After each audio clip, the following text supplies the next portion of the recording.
June 6, 1944. The beaches of Normandy erupt in fire and fury. Allied forces storm the coast. Among the ships offshore, the USS Glennon.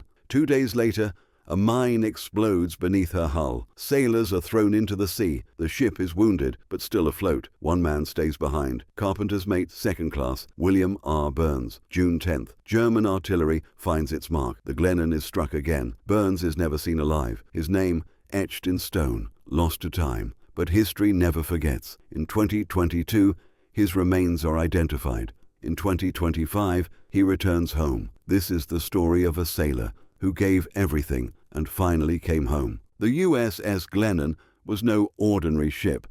She was a Gleaves-class destroyer built for speed and firepower. Picture this: sleek lines cutting through the waves, armed to the teeth and ready for action.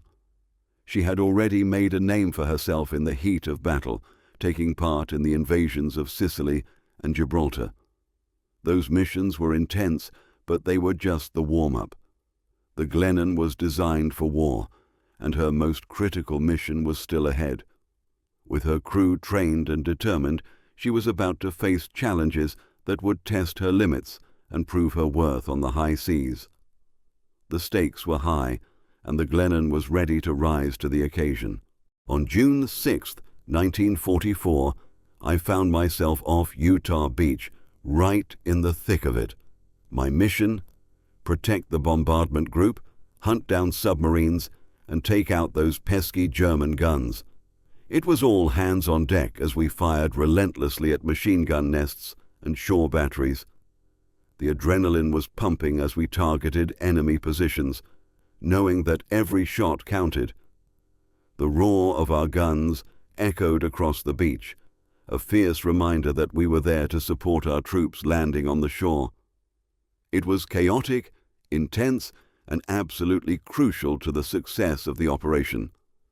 Each round we fired was a step closer to turning the tide of the war. I remember the first time I stepped onto that ship. The crew was young, just like me. Most of us had never seen combat before. There was this mix of excitement and fear in the air. Among us was William R. Burns, a 25-year-old carpenter's mate from North Carolina. You could tell he was different, quiet but precise in everything he did. He had this loyalty that made you feel safe, like you could count on him no matter what. We were all just trying to find our footing, learning the ropes together. It was a wild ride, but we had each other's backs, and that made all the difference. For 2 days, I held my ground. The air was thick with tension as I took fire and returned it, feeling the weight of every shot. It was intense, but I stood firm while the Allies pushed inland, determined to make a difference.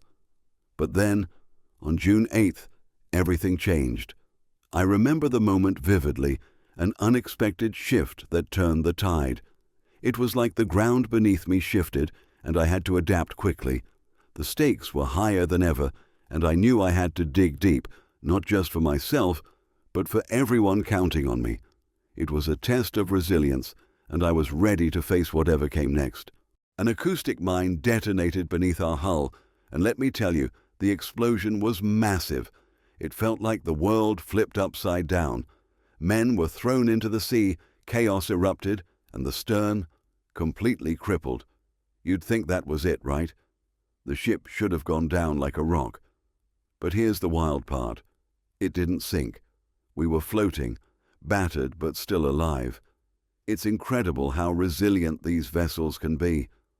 The crew scrambled to assess the damage, adrenaline pumping, and somehow we managed to keep her afloat. It's a testament to engineering and sheer willpower. In moments like these, you realize how quickly everything can change, but also how strong we can be in the face of disaster. June 8th, 1944, was a day that started like any other for the crew of the Glennon. Suddenly, a deafening blast rocked the ship. An acoustic mine detonated right beneath us. It was chaos. Men were thrown into the churning sea, and the stern was left crippled. But here's the wild part. Despite the damage, the Glennon stayed afloat. Imagine the adrenaline pumping as we scrambled to assess the situation, patching up what we could while keeping our heads above water. It was a testament to our training and resilience. We weren't just fighting for survival. We were fighting to keep our ship alive. And that day, against all odds, we did just that. So, here I am, Lieutenant Commander Clifford Johnson, staring at the Glennon, and it's not looking good. The starboard propeller is literally jammed into the seabed like it's trying to take root.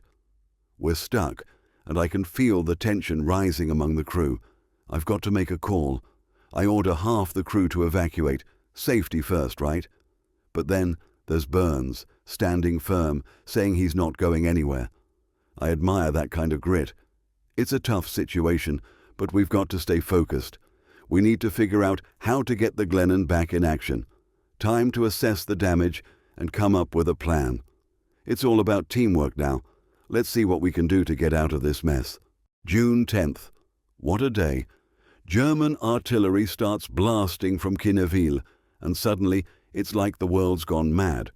Shells are raining down, striking amidships, and you can feel the chaos unfolding all around. Smoke billows up, and it's hard to see what's happening. It's a scene straight out of a war movie, but this is real life. And then there's Johnson, calm in the storm, giving the final order: abandon ship. You can imagine the tension, the urgency. Everyone's scrambling, trying to get to safety as the ship takes on water. It's a moment that sticks with you, a reminder of the chaos and the bravery that comes with it. Just another day in the life of those caught in the crossfire. I remember that night vividly. Burns was right there, helping the wounded sailors, doing everything he could to keep them calm. It was chaos all around, but he was a rock in the storm. Then, out of nowhere, another salvo hit. The Glennon started to list, and you could feel the panic rising. It was like time slowed down. By 9:45 p.m., she was gone, sinking beneath the waves. Just like that, a ship that had seen so much history was lost. It's a stark reminder of the bravery and sacrifice that unfolds in the heat of battle. Those moments stick with you, don't they? 25 sailors went missing, and among them was Burns. For decades, we've wondered what happened to him. Was he lost at sea, or did he find a way to survive against all odds? His fate remains a mystery, but one thing is clear. His courage has left a lasting impact. Burns was the kind of sailor who inspired his crew, always ready to face the storm head-on. Stories of his bravery have been passed down, reminding us that true heroism isn't just about survival. It's about the spirit you carry with you. Even now, when we think of those lost at sea, Burns stands out, a symbol of resilience and hope. His legacy lives on, reminding us that while we may not know what happened to him, his courage will never be forgotten. In 1957, a group of salvagers pulled wreckage from the depths of the ocean, and what they found was haunting. Among the twisted steel, they discovered human remains, 2 sailors lost to time and tragedy. These brave men, now unidentified, were laid to rest as unknowns in the Ardennes American Cemetery. It's a stark reminder of the sacrifices made during wartime and how some stories remain untold. Their final resting place honors their service, even if their names are forever lost. It's a piece of history that connects us to the past, reminding us of the courage and sacrifice that shaped our world. Decades roll by, but the Defense POW/MIA accounting agency keeps the search alive. In 2022, they start exhuming graves, digging deep into history. It's a meticulous process, but it's all worth it when DNA testing kicks in. And then, one name rises to the surface: William R. Burns. This isn't just a name, it's a story waiting to be told. Each discovery brings us closer to understanding what happened to those who served. It's a reminder that even after all this time, we're still committed to bringing our heroes home. The past may be buried, but the truth is worth unearthing. Burns is officially accounted for. It's wild to think that his name, once carved in stone among the missing, now carries a rosette, a symbol of closure and remembrance. It's a bittersweet moment, really. For years, families held on to hope, searching for answers, clinging to memories. Now that search has transformed into something tangible. The rosette signifies not just an end, but a celebration of life, a nod to the stories that will continue to be shared.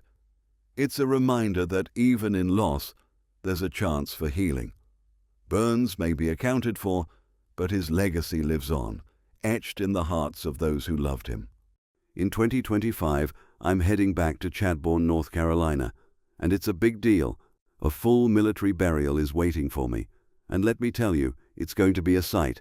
Flags will be flying high, and the sound of bugles will fill the air, paying tribute to a sailor who finally gets to rest.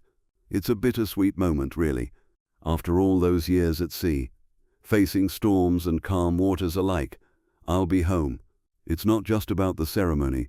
It's about honoring the journey, the sacrifices made, and the camaraderie shared. This isn't just a farewell.